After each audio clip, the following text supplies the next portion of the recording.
are having a wonderful day, awesome Lent, and enjoying your Tuesday. I can't believe it's only Tuesday. Yeah, it does feel like it's later in the week. It does feel like it's later in the week. Yeah. I am going to go, again, chalk that up to Vomageddon. That's just why I feel like I'm a little tired. Yeah. 3 weeks, maybe? Oh, my word. Well, and we had a baby in December. My wife had a baby in December. I didn't really have a baby. But it's just been, we've just been running behind the bus ever since the baby came. Oh, so, man. Yeah. Well, let's get started here. You need to tweet some photos of that baby, because actually I'm not sure if I've seen pictures. You know what? I'm weird about it. I don't put pictures of my kids on the web. Yeah, totally respect that. It's I've had some weirdos kind of pop up in our life from time to time, so just thought, I usually don't even refer to them by name. I often refer to them by number or their grade level. Good for you. Yeah, it's true. I had friends at church last night. I saw them at our parish mission, and they were like, so can you show us the baby? Because we don't know what number 6 looks like. And I said, oh, okay, his name is, and I'm not going to tell you Facebook Live, haha. So I showed him pictures of his fat visage. He is a round child. Well, and I have a lot of respect for that Facebook Live moment because, man, people, when you're in the public eye, people just invade. And there are moments, I was even talking to my mom, like, this doesn't need to be a part of public life. Like, I need to keep this private, Right. And I just, I think there's something good about a kid, like, not having, if a stranger walks up and calls you by name, I want them to look and go, who are you? I don't want them used to that. I don't want... I don't want my kids just comfortable climbing into anybody's arms.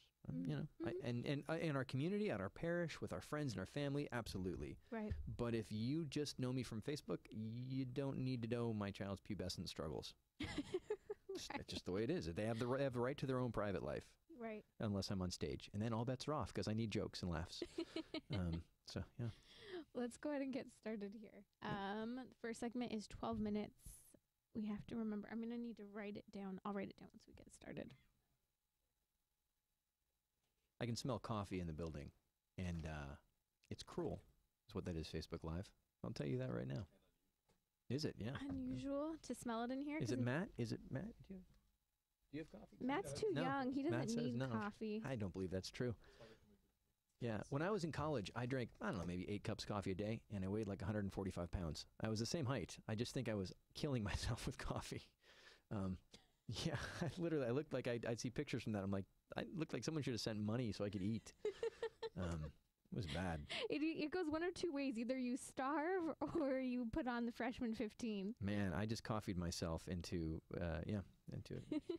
Let's get started here. Sure. First segment's 12 minutes.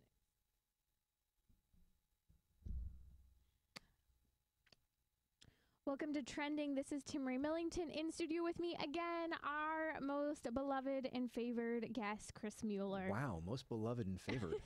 That is quite a title. Yeah. I've been reading a lot of St. John lately. Okay. So, there you go. There you go. Hence the word beloved. Apostolic greetings. Apostolic greetings, right? I love it. Well, really sad news. Okay, this is kind of sad because the most recent mention of Billy Graham recently has been my watching the season of The Queen, which is a totally separate conversation. Or The Crown, sorry, The Crown. The Crown. I always call it The Queen, The Crown. Billy Graham ended up being someone that she very much so loved and appreciated and really respected his opinion. And in fact, she really supported his crusade without, because she couldn't publicly, but by always inviting him to preach. He called her a huge supporter of what he was doing. And it was interesting, he would have conversations with Queen Elizabeth II and would talk about how the Queen Mother, the Queen Elizabeth I, was just such a faithful person and so kind. And when, he would be offered a drink to kind of save him the embarrassment of going, hey, I don't drink. Oh, I'd like some tomato juice, helping to kind of intercede there for a moment and allow him to be respected for who he was. And he would talk about how Queen Elizabeth II, I shouldn't say was, but has been, she's still alive, has always been very interested in the message of the Bible and the healing of, the crippled man in John 5, and just all these neat elements that I saw come to life on the latest season of The Crown. We're not talking about that really crappy episode that just came out of nowhere that infuriated me. That's a whole nother conversation. I'm way behind Facebook Live. I don't have a lot of time. It's okay. I'm not even behind. I'm just not even on track. I haven't seen it at all. It's it really is a good show. I will say they just disgusted me with some of the Princess Margaret story. They did a really crappy, let's just say, threesomes, getting it all into just nastiness. Okay, apart from that, it would be a show worth checking out with my bride. Absolutely. She would probably love it. Okay, very cool. Yes, I would definitely. I could tell you which episode, and I could give you a synopsis, and you could skip the episode. Yeah, I would appreciate that, actually. Yeah, make sure that you don't watch the episode with Princess Margaret. I think it's between somewhat like episode 7 or 10, so I do not recommend it. And it's not one of those where, hey, I think this is coming. It's all of a sudden, wait, what's on TV? Oh, hold on a second there. All right. Well, I think you should check out Timmerie's social media to find out the alert on that episode of The Crown. I just gave my sister the description. This is what happens. Skip it. But in the meantime, Billy Graham, look at the legacy. He's died 99 years old, and this man of just unwavering faith. Yeah. I think definitely an evangelist for our time, and just the way that he went out and just in such boldness, just said, I'm just going to respond to the call I believe that God's placed on my heart. And how many people came to faith in Jesus Christ because of him? I mean, just such a tremendous effect. I in the summers, I am blessed to serve with the Franciscan youth conferences all across the country. And I look at that, and I look at how so many young people have fallen in love with Jesus and the Eucharist through those conferences, and just the faith that's come out of those conferences. And I think, gosh, we would have never even thought to do this had it not been somebody like Billy Graham. To the idea of like a keynote, like at a conference and thousands of teenagers. Well, had it not been for the Canvas Cathedral, I'm not sure we would have even thought that was a thing to do. Wow. So you see his model for evangelization. You see his integrity in a morality, sexual morality even, as we see that so many different denominations have, fallen away from the truth of sexuality. He has looked at Scripture as an authority to see what can we say is true, looking at the truth of thou shalt not murder, and look at the man who has spoken out against abortion all of these years. Yeah. Yeah. I mean, and it really... particularly, you look at celebrities who have taken on prominence or religious figures, and I'm not going to name any names, but modern religious figures who've taken on prominence outside the Catholic Church, and how they so often seem just swayed by whatever's going on in the media, whether they're having an interview with Oprah or they're writing a self-help book or whatever it is. It's, John says, did you come out to see a reed swayed in the wind, right? Well, so often what we're seeing is they're just blown with the wind. I mean, they're not standing for any sort of foundation in truth. And, while Billy Graham had not the fullness of the truth, like he wasn't in the Catholic Church, the truth that he was a staunch defender and evangelist of. He was trying to share Jesus with every part of his being. And man, I just want to celebrate that life. Well, and you look at the friendships he had, one of which with Saint John Paul the Great. Like How cool is that? Friends, Chris, with saints that we just adore.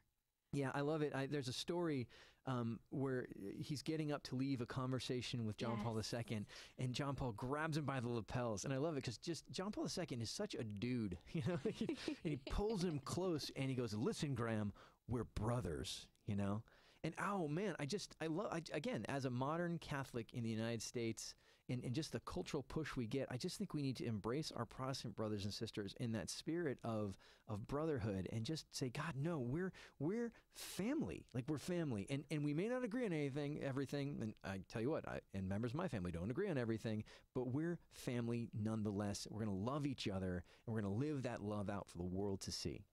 Absolutely. And, I love that story because it's physical, it's real. And one of the things I love about JP2 is when he greeted people, he would touch them, blessing them on the head. I remember seeing all the pictures, and my favorite pictures of him and St. Mother Teresa holding hands while they're just sitting there talking. And it said that often JP2 would reach out and hold on to the hand of Billy Graham when they were speaking. And it's a reminder that there's this simplicity and beauty to friendship that is so pure, yet today we automatically jump to conclusions when physical touch is a basic part of human interaction. Yeah. Oh, yeah, absolutely. And there's nothing, it's a family gesture, and how beautiful is that? I love it too, because Billy Graham had this affection for Catholicism too. And granted, he wasn't a Catholic. he wasn't a defender of Catholicism, but there was, again, on his part, this feeling of familial relationship. He said, in one of his quotes, "I find myself closer to the Catholics than radical Protestants." And I got to tell you, there have been times in my life where I felt closer to my evangelical brothers and sisters than I felt to just kind of the blasé kind of, I say, cultural Catholicism. You know, the people who are just checking off the boxes. Like, I want to be with passionate people who are loving Jesus Christ. And I just love that. Billy Graham says, I find these passionate Catholics, I feel like I'm closer to them than I am to most Protestants. Right. And there's this moment where he actually saw JP2 preaching in Canada back in 1980. And he ends up saying, "I tell you that just about as straight an evangelical address as I have ever heard." And he goes on to say that's he being JP2, he gives more moral guidance in a world that seems to have lost its way. And it's a moment of reminding, like, yes, JP2 was a phenomenologist. He looked at human experience. He saw the way people are struggling, and he saw faith and morality. They go hand in hand. And that was a biblical Christian lifestyle that Billy Graham said, yes, I see it. Yeah. You know, we're going to continue over, you know, the years just to have these treasures of John Paul II's papacy just explode, and particularly, you know, theology of the body has exploded, and we're finding deeper and deeper treasures. And I love it that Graham points to John Paul II that way, because I just think as we go through his writings more and more, as you know, as his sainthood becomes more and more known, and obviously we all know it, but you know, he's such a rich treasure in John Paul II. I mean, oh my gosh, I had the opportunity to go to Denver for World Youth Day in Denver, and I did not go. Oh, you know how often I hear that? Oh, and I was an idiot back then, right? But I wish I would have. And then I went. My heart's breaking for you. and I went to World Youth Day, and I was like, oh, John Paul, and then he passed away, and Benedict, great, I got to see Pope Benedict, and that was wonderful, but I wanted to see John Paul II. Okay, you know, 5 years from now, because you know Pope Benedict has said that he is in his last days, essentially. Praying for him at this time, but 5 years from now, you're going to be more enthusiastic about having seen Pope Benedict. I know, but man, John Paul II, it's just something I just, and you know, growing up in that era, he was the only Pope I knew because of the longevity of his papacy. You know, just such a neat man, a neat saint, a wonderful Pope. Been so blessed. Oh, speaking of Billy Graham. Yeah, I know. But, you know, these are the friendships he had. And, you know, I was at Mass a couple weeks ago, and this priest, really young priest, I had never heard him preach before, but he was at Mass, and he was talking about how, you know, saints travel in packs. They have other friends for saints. And he said, you want to evangelize? Travel in packs. Be with people who, too, are seeking what you are seeking. And, you know, they don't have to be perfect, but they need to be seeking true and good things. And I think of JP2, St. Mother Teresa, Billy Graham. Like, you start gathering these people together, they were all friends. Yeah. And you think about the early church, and you realize, oh, so-and-so was friends with so-and-so. This person was a child, and actually was probably one of the children that sat when Jesus was making references to little children. And it's a reminder for us that we need other good people encouraging, working beside us. And it's so easy to become prideful. Yeah. Christianity is not a single player sport. You know, we were created for community. We were created to live in community. And, you know, Scripture tells us over and over again, we're supposed to urge each other on. We're supposed to carry each other's burdens. We're supposed to walk together in faith. Yeah, I love that witness. Well, and I'm looking at this too. Billy Graham was an avid pro-life supporter. And, you know, my friend Kristen Hawkins, who's the president of Students for Life, put out this comment. And he's talking about how one of the noteworthy things about him was his humble leadership and his scandal-free life. And you guys, what is it about the fact that, like, even, you know, all the information about Brendan Fraser and the GQ piece that came out this week, like, people are looking at him like he himself is not a scandalous person, you know, and people are saying, you look at the virtue in some ways of Brendan Fraser, you look at the virtue of Billy Graham, and how is it that we've gotten to the point where we're just excited that someone's scandal-free? You guys, it's one thing to have a conversion, to have come from darkness into light. But to begin with, there are things that just don't go. And we need to continue to live up to those standards and expect that of ourselves. No, absolutely. You know, we mentioned this in the last episode, that teaching ideals to live up to. You know, we can't be afraid to teach ideals that we need to live up to.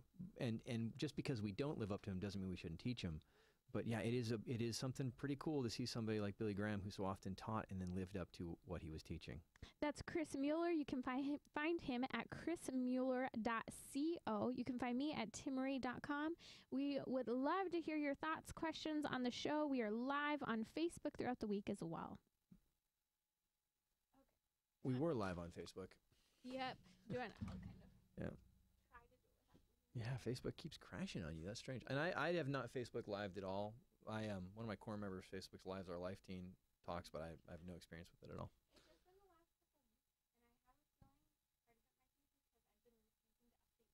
There's the new update, yeah. Yeah, and because I can't afford to get a new phone. And you know you update I your know, phone. Apple. Well, and now that we know that they've been throttling down our phones. So then I haven't updated it. It's just been the last 2 months.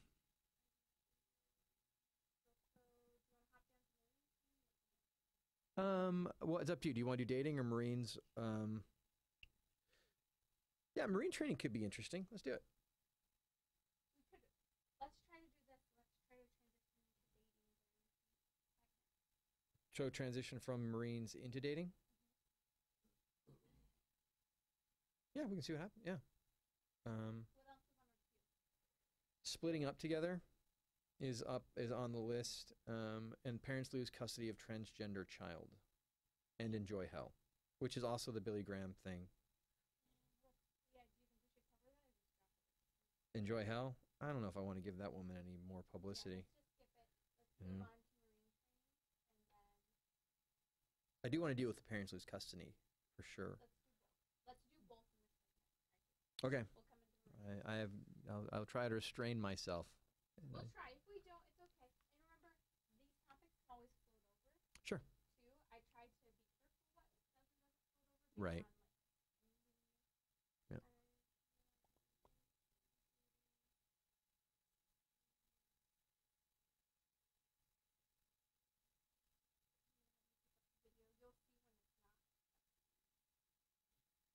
Have me pick up the video. Oh, right. Oh, hey, guys, we're back. How you doing, Facebook Live? So the phone crashed on us, and I guess Timmerie has refused to update her phone because she does not trust Apple. And quite frankly, I think that's Apple's fault. I think they have betrayed us, and I think they have some coming back to do. I think they really do. Do you think they will? Or do you No, think no, they're God, gonna no. I keep- think they're just going to take their money to the bank and swim in it like Scrooge. Oh, good Lord, Scrooge McDuck is I think that what they're going to do. That's Facebook Live. They can still hear you even though you're not talking into it. I know, but it shouldn't float away like a phantom, right? Like this is just me and my phantom microphone. I remember one day I was in studio and I was talking and I was making a really big point and we were live and I start animating with my hands and I go whap and there's this loud boom and then sorry guys, okay, I'm calm now. We're talking. Yeah. I feel like I'm a kid who lost a balloon. Like, there it goes. Come back. Do we need to move? No. Transition? No, wait. Here? No, I'm good. I'm good with this. I can make this work. As long as I don't touch it, it's fine. Okay. No getting up close and personal with the mic here. Right. Nope. Okay. Stay. So this segment is 11 minutes. Let me pull. So if you need to go to the bathroom, can you hold it 11 minutes? Facebook Live. Or I guess it's on your phone. You can take it with you, which is gross, but studies have shown that most people's phones they're disgusting. So know that. Admit it. You take your phone with you. I do. I take it to the bathroom with me. I used to read like the Bible in the bathroom, and now I take my phone. That's part of. Anyway, let's get personal. Facebook. Let's get personal. Bring a magazine. Yeah, we'll just stop there. Just saying. Use the time. Welcome back to Trending. We are talking about using your time wisely on the Facebook Live video. So if you're on Facebook with us, you get a little bit of the extra in between segments of banter. Yeah, we're sorry about that, Facebook. In the meantime, Chris, I have to say, so that's Chris Mueller, by the way. Hey, everybody. Anyone who didn't mention, if you're just tuning into us in your cars today, and be sure to listen to the rest of the episode. You can find it on podcast later on iTunes. We're on iHeartRadio. You can go to my website, timmerie.com, to find more information about that, or keep an eye out for tweets at cmuellertweets. That is correct. On Twitter or at Timmerie.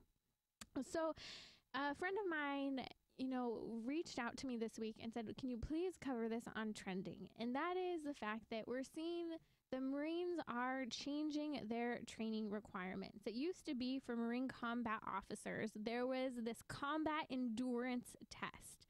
And what's happened over the last couple years as women have entered into the combat ready realm, the conversation has been that they should have to compete and perform at the same level as men, because the men perform and compete to achieve the different officer positions that they have. Right.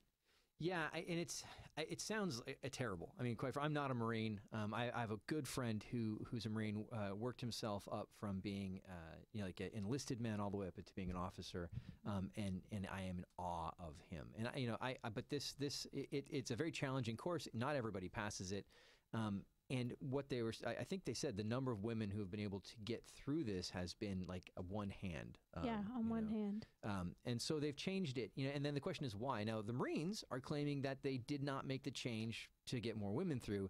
They're just saying that there's multiple modifications and how they're making that, just kind of to kind of say, well, there are other factors we want to weigh in as much. And I get that. I mean, it's kind of maybe I'll give them the benefit of the doubt, because it's that same idea that medical schools are saying, well, maybe we don't need trigonometry. We need doctors who can actually talk to patients, and they can so maybe the Marines are finding that some of the guys who could pass that test weren't as good at other things. So maybe benefit of the doubt. And I think that a lot of people are giving the benefit of the doubt, but at the same time, I see a lot of people saying, okay, let's be honest. Some people are saying this is happening because women perform at a different level from men when it comes to combat. Yeah, well, testosterone is a thing. I mean, there's this reality that men's muscle structures are. I mean, we're different. Physically we are different, and that's very true. That idea of, and again, I haven't seen the training. I haven't been through it. I can't knock anybody who doesn't pass that course. But the idea that we would change it specifically to get more people through, or as a social experiment, right? I find that chilling and a little dangerous, quite frankly. Right. And I mean, this is part of the issue, is that a lot of this is being done quietly. Usually when changes come out like this, it's done loudly. It's offering, we're making it more available for more people. We want to weigh in other parts of the officer training. But in this circumstance, when the conversation's taking place very quietly, it's not really being discussed. I think a lot of people are coming up and saying like, hey, this used to be a thing that we were required to meet a certain level of training. And I think that whether or not this is because women are entering into combat more and they are being challenged into these officer requirements across the board, I mean, even entering into sports, we just saw again, I can't remember what state it was. Texas. Just, I think I know what you're talking about. Yeah, there was this, again, it was the same young woman who won within, I shouldn't know what it was, but another sport. The state wrestling championship. She won. She, however, is transitioning into quote unquote becoming a young man. And so she's receiving high levels of testosterone. Well, testosterone helps you perform in a different way. Helps you build muscle. Muscle. And so she's winning over and over again. Well, technically, that's doping in a form, right? Well, yeah, and that's the thing. If that young lady was in a sport not transitioning, but she was taking massive amounts of testosterone, she would be kicked out of it because she's taking massive amounts of testosterone. And yeah, we're in a weird place, but again, I'm going to go back to the Marines. I say, yeah, if we are lowering it just to accommodate, to get more women through, if there's not a real strong justification for that, then this is a dangerous thing that we're doing. But then you also look at the Navy, who's had to adjust some of their fitness requirements for crewmen because the average crewman can't live up to them anymore because America is just in miserable shape.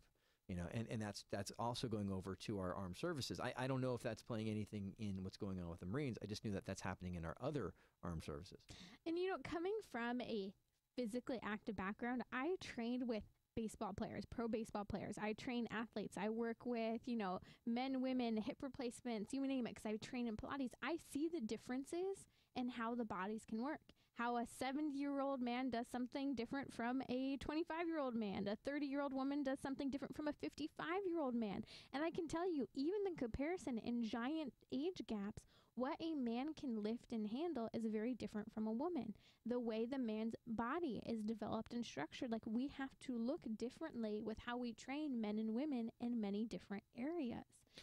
Yeah, I mean, if you go to your average high school and you look at the scores on the around the track or at the pool, you're going to see that the dudes are typically faster. You know, and that's not because they're better; it's because they're different. They're different. And that's where there is an issue when a young man is receiving hormone replacement therapy. And now all of a sudden, he is now getting to compete with all the women and he is just nailing them in their scores. In reality, this was a great score for this age range. But you bring a boy of that same age range who was maybe on a lower scale with the men, wasn't competing and winning. Well, I want to compete still. I want to compete with the ladies because I'm now a woman. Sorry, doesn't change you. That's child abuse. Just throwing it out there. We'll talk about it more in a second.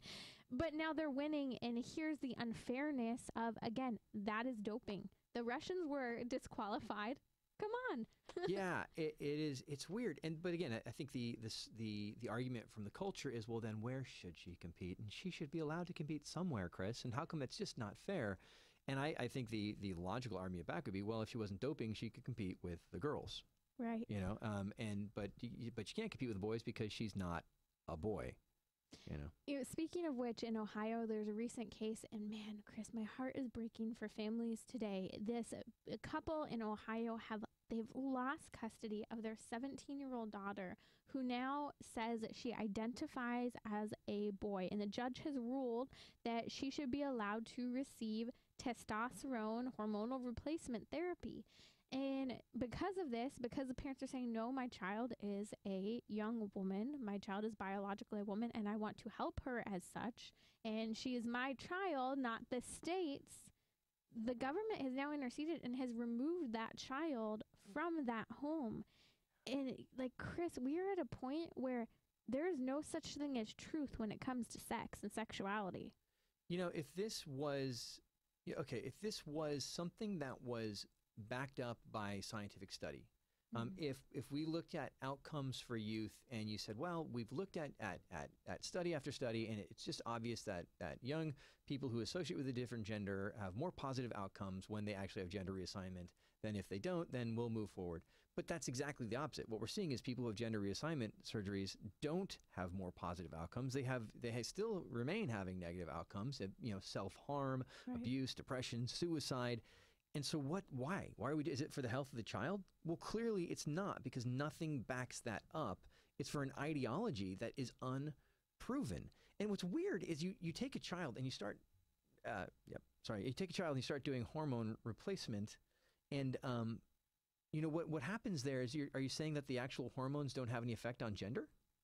Well, and that's the issue is, for example, let's take a case study. Let's go back 30 years ago. John Hopkins was one of the pioneer groups in gender reassignment surgery, right? Sex reassignment surgery. They had cases where they studied over a number of years young children who were born and there was ambiguous genitalia. In those cases where there's ambiguous genitalia, it used to be protocol that we just then give them a surgery. They are now a female. They didn't look at the chromosomes to study, well, is this a male or female? Wow. Usually, if you look at the biology, there's something confusing. Let's test the DNA that is programmed into our bodies. Well, what they saw is in these little chromosomal little boys that they turned into girls later on, a lot of them ended up transitioning back or had a difficulty functioning, interacting when they hit those pubescent years. Right. Things were challenging. But here's the thing. We're lying to kids saying, hey, let's now manipulate your body to prevent puberty from taking place, to suppress chemicals and hormones in your body. And maybe one day you want to have children, but guess what? You had a surgery that was permanent and damaging to your body. Yeah. Well, and I think you over-sexualize kids too. We're telling, tweens that they need to be sexually active, right? Or they need to have these crushes. They have to have, and we're role modeling all these things to them. And then they go, I don't feel that way. Why? Because they haven't had the natural rush of hormones. Right. And so they go, it must be something wrong with me. I must not be a woman because I'm not attracted to boys the same way my friends are at this point. Well, no, you're just a little girl, and we should not be over-sexualizing you before you are at least in adolescence. You shouldn't be dealing with these questions. Right. And we see that 80 to 95% of kids who struggle with ambiguous, understanding of their sexuality, of, whether or not a male or female, gender dysphoria, 80 to 95% of them end up working it out, whether it's through Right. puberty, whether it's through, just giving it time. But we are allowing for the total manipulation and just complete damage of the body for these children. And it has to stop. We cannot just sit by here. That's Chris Mueller. This is Timmerie. We'll be right back on Trending. There is hope because there is such a thing as truth, and the body shows that we are male or we are female. Yep. Sorry, when you scratched, I thought you were telling me it was time out. And I was Sorry. like, ah! No, sorry. Yeah. You paused. I was Yep. making sure that we knew. Yep. I hit low power mode. Dear phone, last. Your battery's crashing. So here's the deal, Facebook Live. Yeah, the phone is not charged, and there is no charger. So if at some point we disappear, it's because the phone died. There was no emergency in Orange County. But just know that. You just have to check out the podcast later on. Yeah. Well, yeah. Hey, Or- there's a thing. Or YouTube. We're live on YouTube right now, trending on YouTube. Just look up Trending yeah. with Timmerie. That's what Matt's doing back there. Hi, wave Matt. I don't know if they can see you. I can see the computer. Oh, I saw we some. see There's you. some movement. It's like a fish tank or something behind me. There is movement. Yeah. Probably You know, even bulletproof I got to glass. tell you, I think I look better on the podcast. Hmm. Yeah, it's true. On the podcast? Yeah, much better. You're like, I can't be seen. It's true. So much better. Yeah.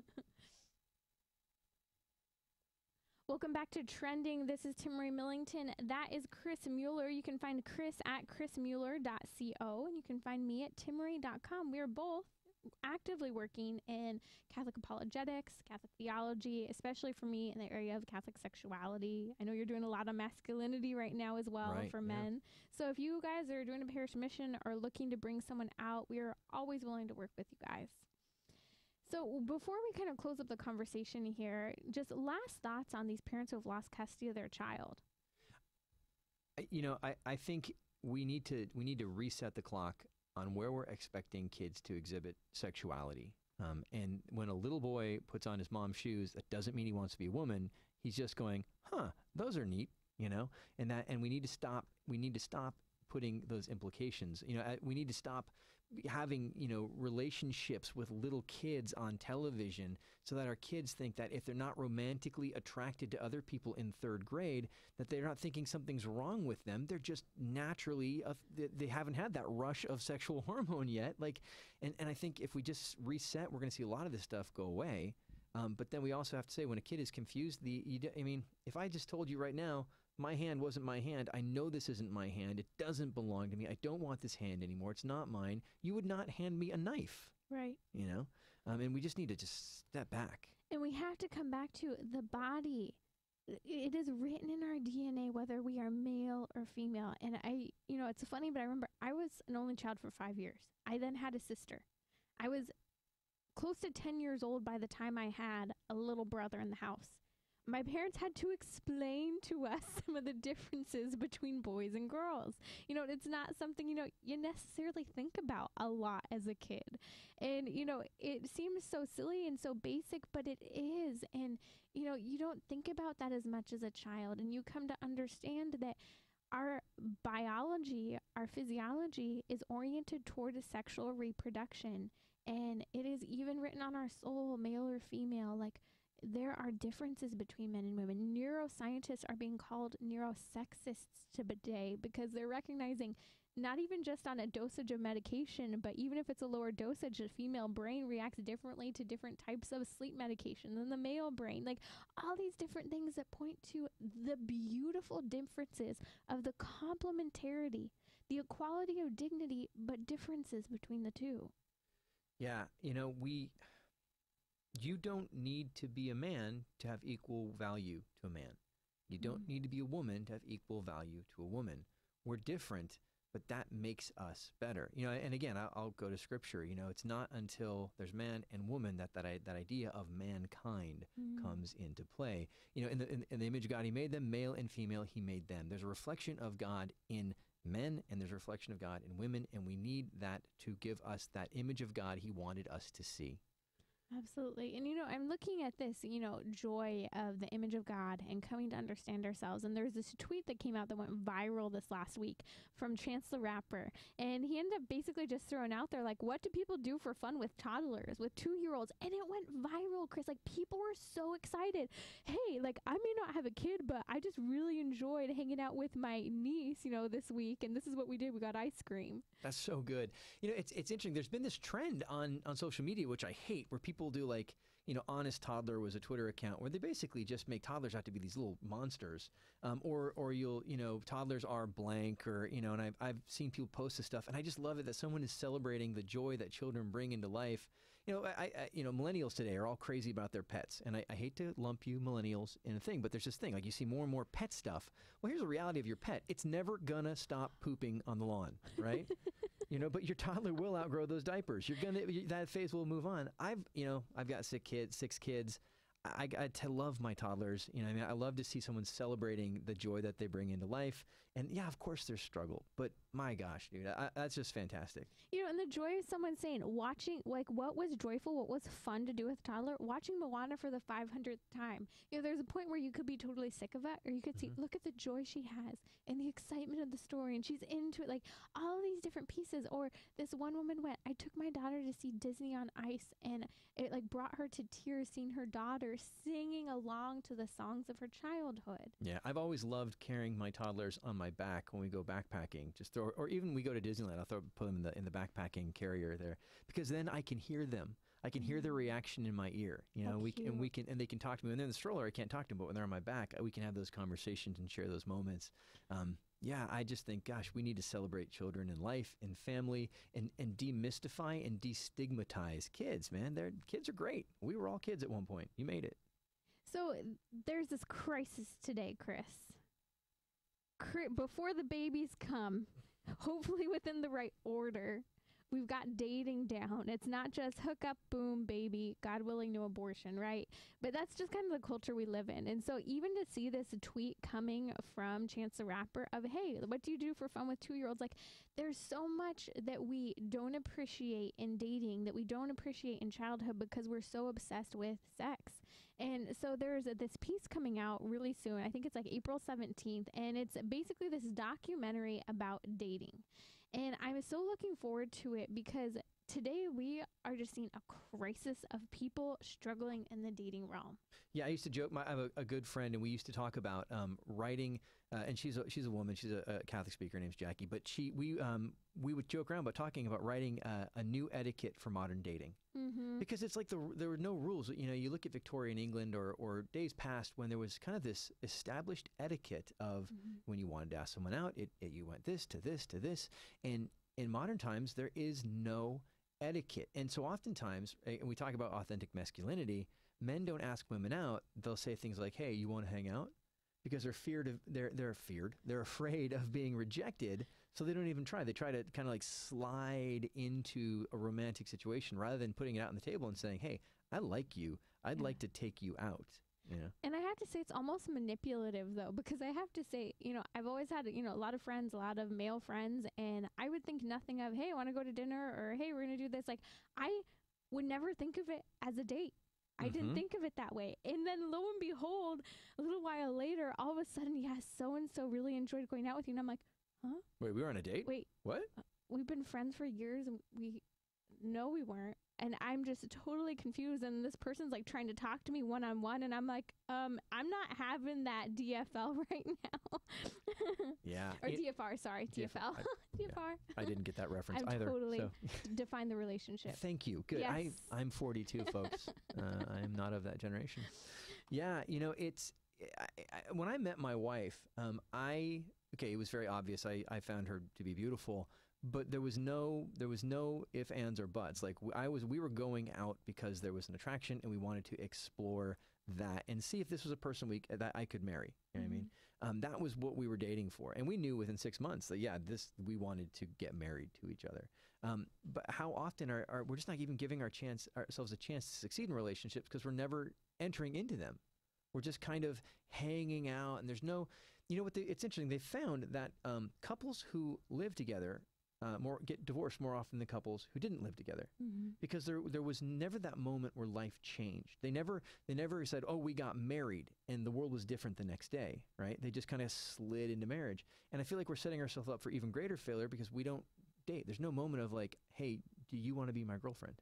Right. You know, and I took that chance and she said yes. You know, we're not having these milestones in relationships, and so you slide in and you slide out, and I love this, that there's this idea of let's teach people how to date again. Well, and this is how it came about. Carrie Cronin, who is a professor at Boston College, about 10 years ago, basically came to the realization that young people on campus were really struggling with dating. It was and it is a hookup culture that, you know, we're quick and ready to drop our clothes and hook up, but dating and asking questions and getting to know each other is just too difficult. We are literally afraid of it, is what she discovered. So she created this capstone project, and the first time she was, okay, extra credit. Basically what you've got to do is you've got to ask someone on a date. And of course, here were the requirements of that date. So this is the first phase of dating that she has now developed, and it's a capstone project in all of her classes. And in fact, she's a fundamental part to the dating project documentary. So Right. Here's what she says. You have to ask someone out. You have to be actually romantically interested in them. The first date, it's first phase, 60 to 90 minutes, maybe even 45. It doesn't need to be that long. Right. You're not getting married on the first date. You're not getting married. That's a whole nother topic. We can mention that in a couple minutes here. Sure. And she says there should be no more physical contact. And I actually didn't know what this was. I had to Google it, than an A-frame hug. Oh, you didn't know what A-frame? It's like leaving room for the Holy Spirit. Yeah. Well, I didn't. I've never heard of it referred to that way, but Yeah. you only shoulders, stick your butt out, lean forward. There's no press. There's no press. That's right. Right. No press. I've always gone for like the side hug, avoiding the frontal hug. I think that would probably qualify too. Yep. That's what I'm thinking. Like, is this, as I was kind of like, I thought of the side hug. Is that an A-frame, huh? No, Anyways. I think it's an H. H-frame. H-frame hug? I don't know. Really? No, I'm just We're making it up? Yeah, totally. New dating tips, Chris and Timmerie. The H-frame. So then here's another part. And I actually think that this is great because it simplifies dating, especially for poor college students. Yeah. Shouldn't cost more than $10. And if you ask, you pay. And she applied this whether it was the guy or the girl. I do have to say, if the guy offers to pay, though, I think there's an element of chivalry that you can allow him to. But if he's kind of like, Right. you know, if you ask, you pay. It's $10. Get some ice cream, get some coffee. It shouldn't be dinner yet. Well, anything you do for $10, you're going to have to talk to each other through. Movies, you can't do 2 movie tickets for $10. Yes. Movies are terrible first date because you can't talk, right? Right. So go to coffee. You have to stare at the person. Mm-hmm. I love these tips. I think, and it simplifies things. And this is, you know, I said we'll get to that in a second, and we'll probably come back to this because we've got to take a break here in a second. But she talks about how, like, girls, it's a date. Boys, it's a date. You're not asking the person to marry you. We Right. need to chill out and allow this simplicity of, I'm here to be on a recon mission, she says. Absolutely. And it's okay for a date to not go anywhere. Like that's because not every date works. Not everybody clicks. Absolutely. So we're talking about dating. We're going to come back to this topic in a second here. In the meantime, I would love to push this, especially for young men, Valiant Magazine. It is published by Our Sunday Visitor, and it offers stories of like discovering nature, discovering God, seeing how faith and reason work hand in hand, talking about drones and technological developments in our faith. It is an awesome magazine for young men. It can be found at oursundayvisitor.com. And there's a companion magazine for women called Radiant Magazine, and I love it. I'm a reader of it. You guys should check it out too. Okay. Do you want to bring us back in? No, why don't you go bring us back Okay. in? I'm just a guest host, so that's fine. Yeah. I'd have to script that out. It'd be terrible. Welcome back to Trending. This is Timmerie. That is Chris Mueller. He can be found at chrismueller.co. He's a Catholic speaker, youth minister, father of 6, including a 2-month-old. Yeah, I think he's about 2 months. Yeah, I think that's about right. Yeah. Yep. And so I'm excited to be talking about this because dating is a topic that we're really struggling with. We talked about it a little bit in the last segment. If you're just joining us in the car, you should listen to the podcast. Just hop on your phone right now, pull up Trending with Dawn and Timmerie. Unfortunately, my co-host Dawn is gone now, and I'm bringing awesome guests like Chris on to join me. Prayers for Don. He's moving this week, so anyone I hate who moving. can pray. Both of us are actually moving this week, and it sucks. It's terrible. It's not fun. Unless you love it. In that case, anyway. Yeah. I love where I'm going. I don't love it because I focus too much on getting organized. Every time you move, you realize, how have we collected so much trash and thought it was good? Junk. I've gotten rid of bags of things. And the tough part is when you want to give things away to people, but then there's not time to be like, oh, I know so-and-so would like this. Okay, that's a whole nother full-time job. Yeah, totally. just get rid of it, Timmerie. So just kind of quick review, the tips of dating. We've got to return to old school dating, but it's present because it's part of nature and getting to know people. And so here's Carrie Cronin's tips. The date should only be 45 to 90 minutes. Only A-frame hugs. I didn't know what that was. Stick your butt out, lean forward. No, nothing more than shoulders making contact. Shouldn't cost you more than $10. If you ask, you pay, and you have to be legitimately interested in this person. Right. And I think all of those are solid because I think, so often young men and young women, they try to slide into these it's like an ambush date, right? You don't realize you're going on a date until you get there and you're like, it's romantic. What happened? Or they touch your hand. And you're like, get off me. And so, to get real clear, like, hey, I'm interested in you. Can I take you on a date? Just to say that language, how refreshing. But again, a $10 date, you're going to have to do something where you talk to each other. A cup of coffee, just something real simple. And then to take the pressure off, to say like, it's okay that if this is our, I wouldn't say this to the person, but like in your mind, not every date's going to work. And in fact, most of the people you date are probably not going to be the person you end up married to, but you're learning how to have relationships, how to enter into relationships, and how to create a healthy beginning for that relationship. Right, and it's simplifying things. I mentioned before the break, I think part of the issue is, and I see this over and over again, I think people think the next person I date is going to be my future spouse. Yeah. That is them. This date is like wedding prep. Okay, let's get started. Right. That's just not the case. Dating, this is what actually Carrie Cronin calls phase 1 dating. You should go on at least 1 to 3 of these, and she calls it the recon mission. You're just going there to gather information. You're trying to show whether or not you're interested in that person, right? And you're trying to show this is a little bit about me to give you a little bit of information. You're not sharing your feelings. You're not sharing everything about who you are. You're just exchanging some information casually to see if this might be someone you're interested in. Well, yeah, you're just trying to rule out crazy. Right. I mean, exactly. Or just the wrong kind of crazy, because everybody's a little bit crazy. But yeah, and again, I like it too because you're, no more than the A-frame hug. Okay, so obviously if you're going with someone there's interest, there's a physical attraction, you need that. That's important. Mm-hmm. It's good. There's nothing wrong with physical attraction, but you have to get to know the person so your relationship isn't just about physical attraction. Well, and this is important too because you look at the science of the body and even just the chemicals that start working in hugging people. You have, the cuddle chemical, Mm-hmm. right? Yeah. And oxytocin, and that's where you're already starting to form a bond, holding people's hands. It's not that we're like, oh, that's going to lead to sex right away. It's that you need to protect yourself and how quickly you chemically bond to another person. You need to be able to use your head to reason through and get to know, is this person safe?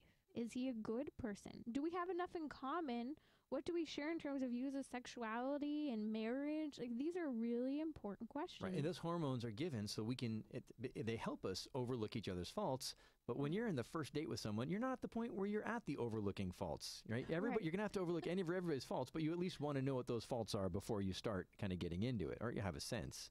Absolutely. Well, and so then here's phase 1. Phase 2. So phase 1 is you could be going on dates with multiple people. And this is the thing I say often. It's okay to date multiple people. Right. Absolutely.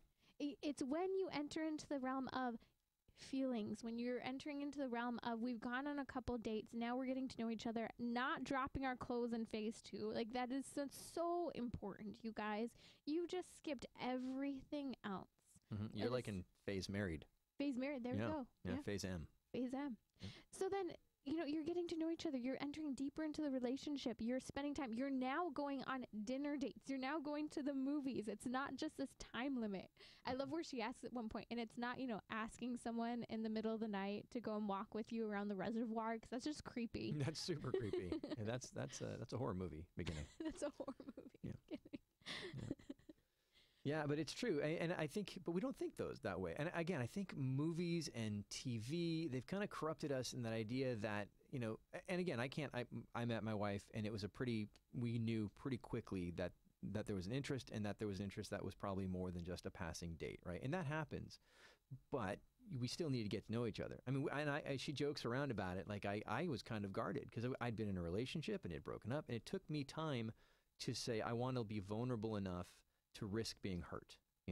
But so often in this hookup culture, you just immediately jump into the we're gonna get really close and physical, and then everybody ends up hurt and broken, and so why not go on some casual dates, get to know each other, laugh, and spend that time in phase 1 before you get to phase 2, where you're going to do the more romantic, the longer the dinners, and maybe the holding hands kind of stuff. And now it's exclusive. Right. But then phase 3 is where she talks about that's when you get into defining the relationship. Where is this going? What are the goals? Like, be more clear. But the whole time, you guys, lighten up. You're not entering into marriage, and I keep saying this for Catholics, like, you're not hopping into marriage prep. You're not hopping into bed. Right. You're not immediately taking on the burdens of the other person's life. You're getting to know each other. You're getting to see if you're compatible. You're not compatible in bed. I can't say that often enough based on the questions I get by a lot of people who sometimes listen to the show or speak. Yeah. No, but it's, again, and at that, you're still in the critical thinking phase, right? And, this is not carry each other's burdens yet. It's not equally yoked yet. It's figuring out where we're going. And don't get married until you're married. And we say that oftentimes with sex, right? Don't act like you're married until you're married, but there's more to it than just sex. Like, don't begin to take on that wife or husband role in someone's life until you are the wife or husband in that relationship. And, just start asking people, you guys, this is my encouragement. I know so many people. In fact, we did a show talking about dating about a month ago, and I can't tell you, people came out of the woodwork saying, hey, I'm single, set me up. Hey, I know this person. Okay, you guys, I love all of you. I respect all of you. And if I really did know someone that I would strongly recommend, but you guys are the people who I can spend time around people, introduce people to spend time. I can't ask someone on a date for you, I can't do that. And sometimes it's the fact that we're not willing to just ask, but then also sometimes girls aren't just willing to say yes too. Yeah. What is that? I don't get it. There are some valid reasons. If you're really sure in advance, I'm not interested. Well, if there's no attraction, you can't make spark happen. Exactly. Right. Yeah. Okay. And so I think that's where you're saying, I'm sorry, that's really nice of you. I'm just not interested. Right. Or, if you're dating someone already and a man asks you out, you say, hey, I'm actually dating someone. That's really nice of you to ask me. If I was single, I would definitely consider it, like, to try and encourage them, like, hey, don't just stop. Right. Okay. But it's funny because Jackie Francois and I've talked about this prior, once upon a time. Guys have to also be realistic. When a woman says, if I ever break up with someone, that doesn't mean put her number on your bulletin board and call every 3 weeks. Does that means like that didn't work? Now move on. But I also don't think you should be saying that, hey, if I break up with someone. Well, yeah, but I mean, if I wasn't with someone right now, or, because the way we had dealt with this was what's the best way to break up with someone without crushing them, but still getting them the idea that it ain't ever going to happen. Ever happening. Or to turn someone down kind of a thing. Well, and I think that this is the thing, and I mentioned this a couple weeks ago on air. So I grew up social dancing. I grew up in a dancing world, and we were taught if you go somewhere and someone asks you to dance, even if they're gross, they have BO, as long as you know that they're safe and they're not going to grope you, right? You say yes. And I think that that's a similar idea, having respect for that person and committing to something simple. Maybe they want dinner. Hey, let's go to coffee. And I always say, like, have an exit path, like, have it planned out. Don't like avoid them, but just know, hey, I've got to go now. And it's okay to say that. Yeah, totally. I got nothing to add to that, actually. Just had a total brain moment. Anyway. I think that, again, just encouraging you guys, ask people out, be willing to say yes. And I would say, if you're a young woman really struggling right now, be willing to maybe express interest in guys too, because unfortunately, I think we live in a time where a lot of people are just afraid. And hearing the stories of this capstone project from a Carrie Cronin, who's actually involved in this documentary, she says a lot of people, man, like, they are terrified, and that's half of the issue, but then they're so proud of themselves when they do it. I love that Cronin dates became a thing, like that. When she taught these courses, it just kind of went viral on the campus. Right. Absolutely.